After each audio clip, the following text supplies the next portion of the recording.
First thing I'm gonna do is burn. It's not sage. I know a lot of people be like, "Oh, you burn sage, you burn sage."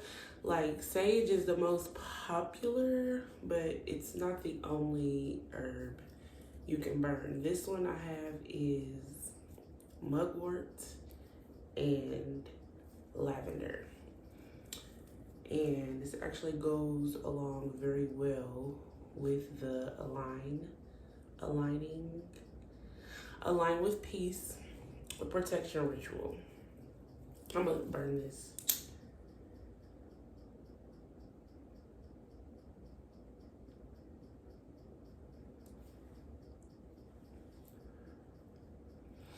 And as you can see, it burns similar to sage. Yeah, smells good too. The lavender, like, I love burning lavender because it is very calming, and it smells not even better, but you can still smell like the lavendery effects.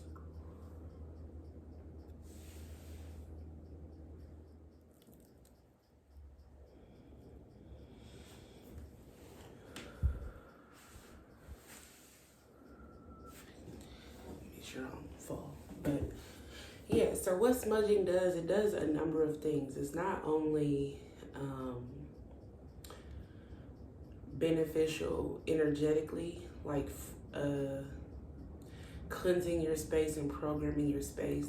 It's also good physically because physically it will remove germs and bacteria from the air in your space. And a lot of the time, like sometimes I will smoke out the house, like, and give the home a smoke bath where you pretty much like hot box, and then, well, that's what I like to do. I'll explain. I like to, of course, I always have like a door, usually a door, because doors work better. Have a door open so that the negative energy has space to go. And what happens is, like, your spirit guides and your protectors in your home, they'll like carry out. That's what I do. I'll be like, thank you to my ancestors and God for protecting me. Thank you for bringing me peace. Thank you for bringing me calmness and tranquility. And I just ask you to remove any negative energy from my space, any self-limiting beliefs away from my aura, get it far away from me. And usually it goes out on its own. It depends, but usually it goes out on its own. Sometimes, depending on how dry it is or how much space is between the herbs, like, I try to wrap them pretty tight. Well, it depends. If they're dry when you already wrap it, you have to kind of squeeze them together so that it's less airflow and it won't burn as fast. That's why this one's going crazy. I think I wrapped these while they were already dry. But if they're moist, while you wrap them, you can kind of naturally get them closer together. So yeah, I'm done with this. I'm gonna put it down over here, and I want to talk about the aligning with peace, a protection ritual.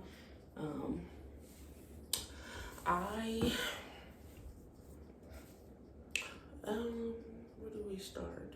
Well,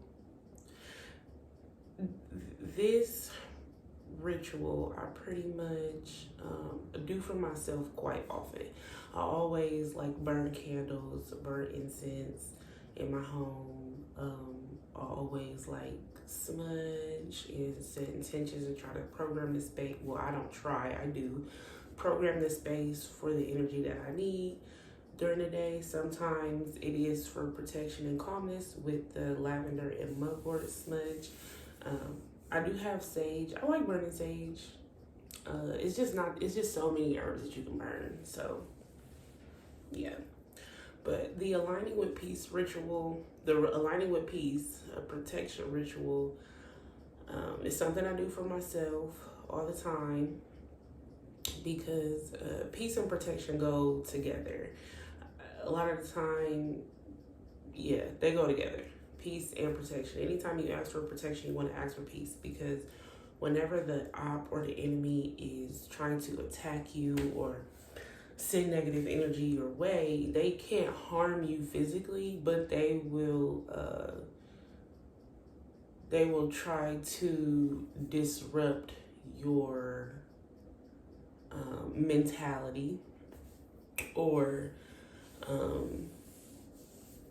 your aura, just based on, you know, whatever your mission is to fulfill in this world. When we all pretty much have a part to play in changing the world, they will send stuff at you to throw you off it and not be peaceful, and distractions as well. It's something that I'm getting better with, is understanding when it's a distraction coming my way, or if something is a distraction.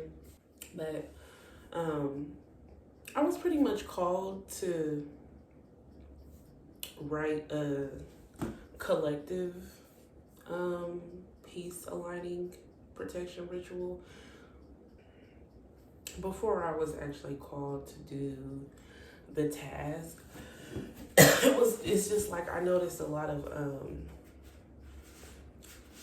I want to speak carefully, but like on my timeline, I will see a lot of like low vibrational kind of posts that I know aren't necessarily coming from that person. Like that person or that group of people, targeted is definitely targeted.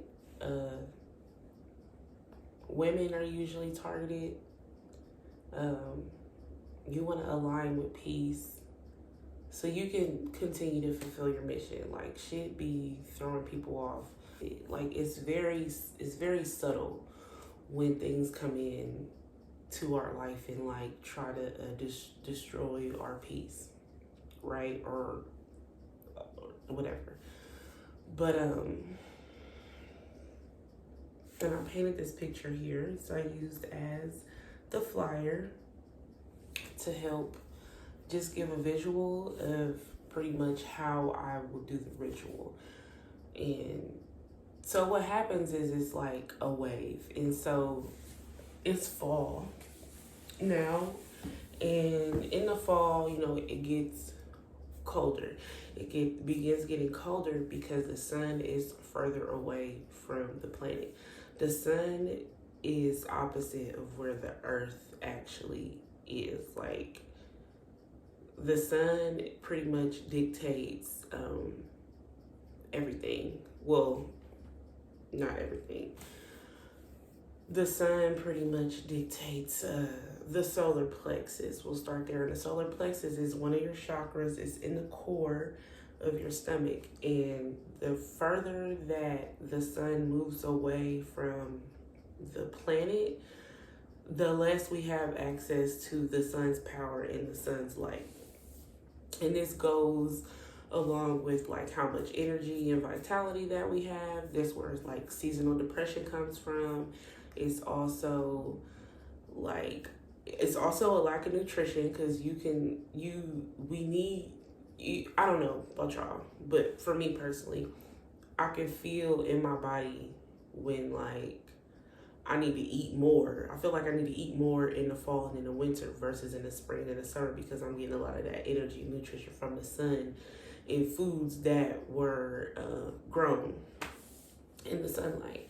And so when the sun moves further away, it gives there's a frequency that comes with that, a vibe or a vibration.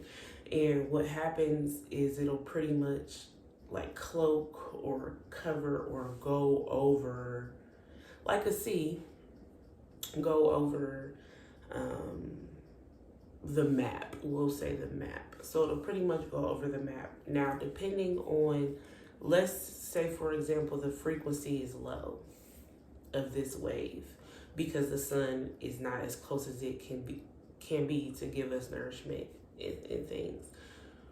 When the frequency comes, it's a lower vibration. It's cool. It's associated with, like I said, seasonal depression and all these other things. And if you don't fuel your solar plexus intentionally, you kind of start losing access to that power. And it's very important to hold on and maintain that power to get through the winter time for survival.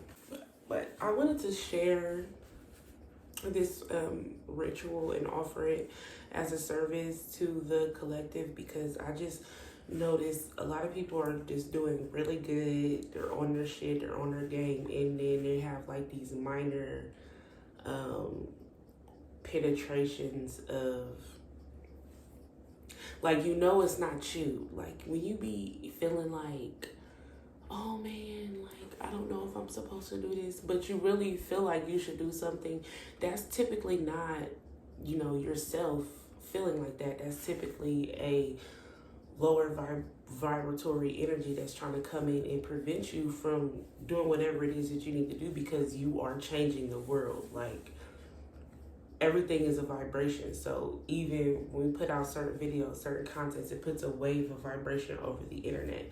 Now, when it comes to fall and winter time, and the veil gets really thin between the spiritual world and the physical world, it's a wave. That's why, like, Halloween and Scorpio season is time for really like dark, and not dark as in like always like scary, dark as in hidden, dark as in you can't always see it, but it is around, it's present. And these frequencies will pretty much close the map and resonate wherever they feel lower energy. So just like a dog, like if a dog senses fear, is more likely to attack you. This is the same exact concept when it comes to spiritual attacks, because they feed off of the energy. They feed off of the energy. So it's like the more that you give sadness, the more that you give anger, the more that you give anguish, these lower vibes can kind of attach to that and grow and kind of fester and make itself at home. And this happens to me too. I'm not saying like, you know, this never happens to me. That's why I do the ritual. That's why I do the spiritual work, is so I can keep the energy around me clear and positive for sure. But also I create this ritual to help protect people, because we are in this together. Like, whether, you know, you or me, we realize it or not, like it's a team effort to change the world. No, you don't have to be working with somebody every day to literally change the world, but it's the energy that we put in to shift the consciousness. And when a person comes here to literally shift and raise the vibration of the planet, it's not easy. You're getting spiritually attacked all the time. Not all the time. It depends on where you go. So like when I come home when my son comes home from school, I spray him down, I sage him down, because energies attach and connect. And okay, so like, you know, when you seen your kids to their dads for the weekend and they always come back acting different, it's a very similar concept, because you're a very different spiritual team working over there than the spiritual team that you have at your house. Now, don't get me wrong, like, I don't care who you are, where you are, whatever. You got spirits in your house, period. Like, whether they're your ancestors, and that's typically who it is. It's your ancestors, because they can only attach to you through the DNA, through the blood. When your ancestor died, their spirit literally goes, they come and live inside of you. Like, that's why when people say like, oh my gosh, like everything just started getting so changed and so better after so and so passed away, because that spirit is literally working with you to help you fulfill your mission.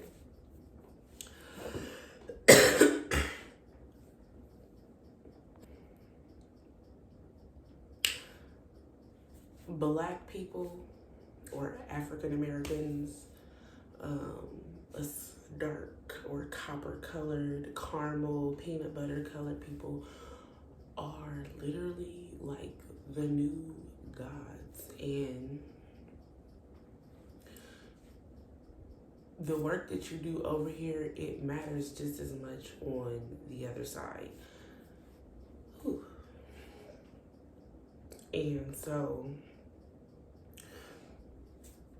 I want to offering this protection ritual because I just noticed a lot of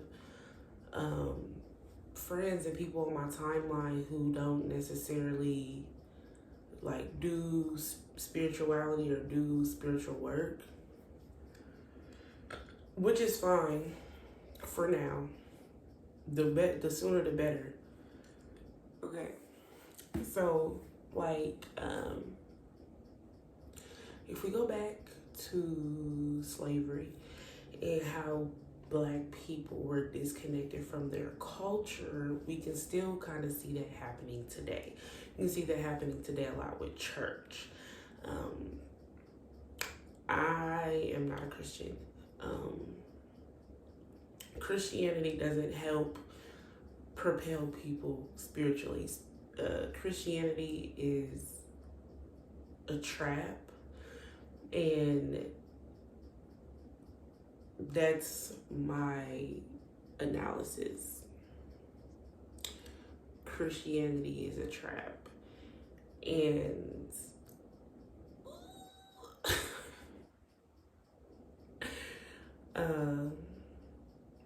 now, I'm not saying God. So let's separate God from Christianity. God doesn't have a religion. Like, God doesn't, if God operates off a universal law, you know what I mean? Like, not like rules in the Bible that somebody wrote. Don't get me wrong, the Bible is a very powerful book. And I do still use the Bible for certain scripture, because it's a powerful book, and it's not even like the book itself, it's the way that the book is used, and it's the way that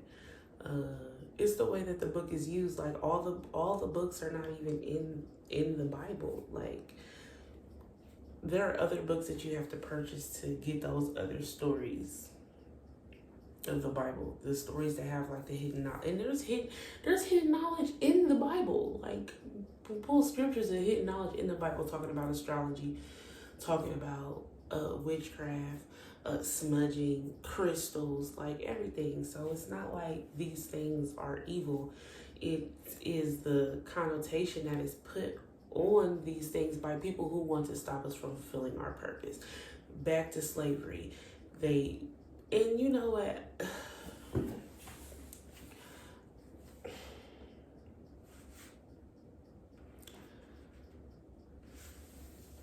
When Black people were brought over here, whether you believe the story or not, let's say it wasn't a boat.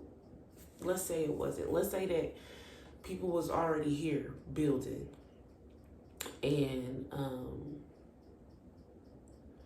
let's say that people was already here building, already having stuff established. When an infiltrator or a colonizer comes in and stops you from doing what is natural to you, from practicing with the land and praising the stars and sending out smoke signals and dancing, rain dancing, star walking, like star stepping, I'm sorry. When an infiltrator comes in and see you doing that, they're going to get afraid because they don't have the same type of spiritual background. And so when they started to uh,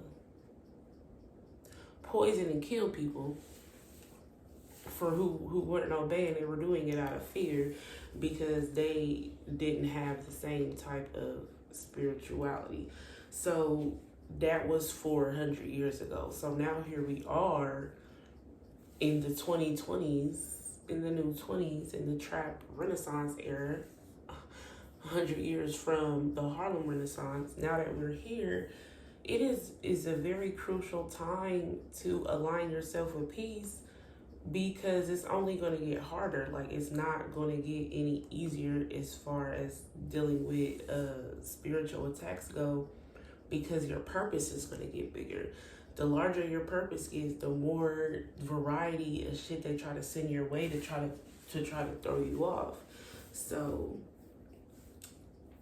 going back to slavery, and what was born out of slavery was hoodoo, a traditional African American religion that you still honor God the correct way. Honoring God is not just about going to church on Sunday and singing these hymns, and then like that's not it. You have to honor God every day and intentionally, even saying thank you. That's a good, yes, say thank you. But depending on which God you're honoring, you have to like get down and dirty and really not really down and dirty. It depends on if you're a warrior or not. But I created the ritual to just help align people with peace of mind. Yeah, help people align with peace of mind, and just to let you know, like, you're doing pretty much doing all the right things. It's not you trying to stop you. Sometimes it is self-sabotage. That's another story. Sometimes it is self-sabotage, but a lot of the time when you have your mind right and you're focused and you get distracted, or somebody is talking bad about you, or still have energy tied to your ex or your kids, or not behaving as well as they could be, those are examples of spiritual attacks, whether you want to accept it or not. Like, they just are. And our ancestors that die and come back and live in our blood, they can't really get you the message. They can't really get you the message or open you up to this awareness if you don't acknowledge them. Acknowledge them. Basically, a lot of people say, "Oh, I feel my grandma. I miss her so much." Yes, your grandma is literally there wishing that you would set up an altar for her and just sit and talk and play music and all the things that she loved to do when she was alive. But we've been so disconnected from our original spiritual practices that now it does seem taboo to pull tarot cards or talk about astrology and your birth charts and human design even, and burn sage or burn incense. Like, these are things that we have been doing since we could. Like, since fire, or since we came to this planet to change it. Like, we're not even from here for real. Like, none of us are from here. That's why shit be so weird, because we come down here to get certain knowledge and ascend as God. Like, when we die, we're going to be the next gods. Like, if we teach our kids to honor us as ancestors, and we show them in our practices, like, we will be the next gods. There's no ifs, ands, or buts about it. But you do have to do the spiritual work to get there. And when I say the spiritual work, I just mean like altar work for sure is a big one. Thanking God and the ancestors on a continuous basis for the blessings that they already bring to us expressing gratitude for the things that we already have that we may take for granted, and just so much. So I created or wanted to begin sharing this ritual with people to help them like kind of align with peace and regain their focus, and even to kickstart your path into doing altar work. There's a lot of people on my timeline who have lost friends and family members or siblings, and they have lost them this year, and they don't necessarily know that they should have an ancestors altar. Like, you should, because when they don't have a physical representation of something to go to get energy and nourishment, they will pull it from your body. So with me, I have a couple different types of altars in my home, but our ancestor altar, we give food offerings and we say thank you, and I always thank them for protecting me. Thank you for peace, thank you for love, thank you for joy, all of these things that you pretty much could do in church, but it's the way that they teach it. So hopefully,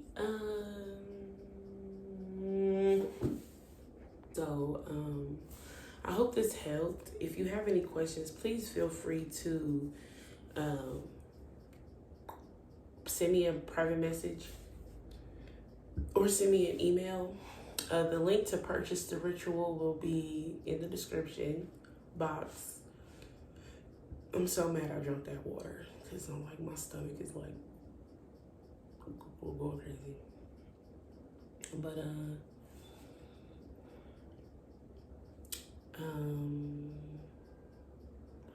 I hope I kind of explained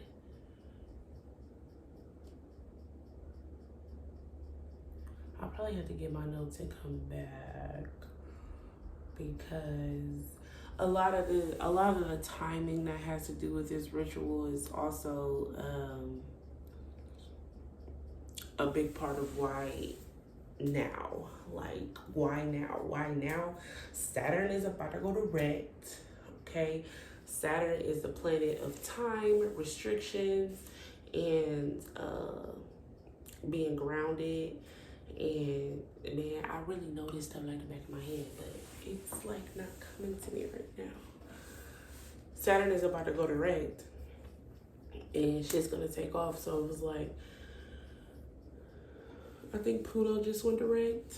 Pluto did go direct. Pluto went direct with the full moon, and now Saturn is going direct with the new moon. New moon is Scorpio. Scorpio is the time of the year to for occultism. That's why Halloween, and it didn't even start off as Halloween. Like, it started off as honoring your ancestors. That's why they have November 2nd, the Day of the Dead, because that's what they go and do. And it's just not something that you should do once a year. It's something that you should do every day. Like, every day you gotta honor your ancestors. Every day you gotta thank them. Like, every day, like every day you've gotta feed them. Now, not every day, because they see what you're doing. They see how much work you put it in. But if you cook something, or even if you go out to eat, or if you go to a party and you have food, give it to your ancestors, okay? Give it to them. Put it on their altar. Put their picture there. Light a candle. Thank you so much for being with me. I can feel you with me. Thank you. Feed them. You have to feed them so they can get strong enough to do shit on the other side. Like, and this is like a form of practicing magic as well, okay? Black girl magic comes from being spiritual and spirituality. But I forgot what I was saying. Yeah, you have to feed them. So when you feed your ancestors, so let's say we did Taco Tuesday, right? And we made tacos. I give my ancestors tacos. Okay. I eat tacos as well. You want to share the meal with them so that you can begin establishing a connection to the divine in your body. The same food that is on your altar, the same food that's in your body will make it even more enhanced for you to be able to receive messages and downloads, and for them to be able to protect you, like, period. Like, it is that easy.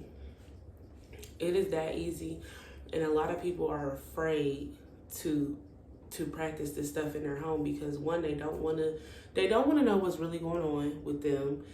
They don't. A lot of people just need to accept certain things about themselves, and that's fine. Like, I had to do too. Like, we all had to do.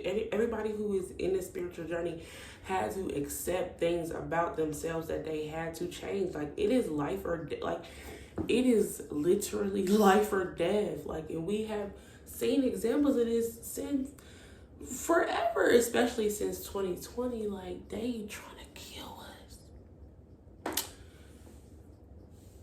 And this is still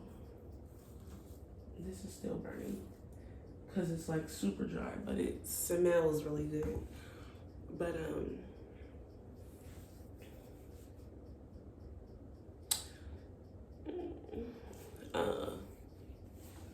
yeah, so please honor your ancestors.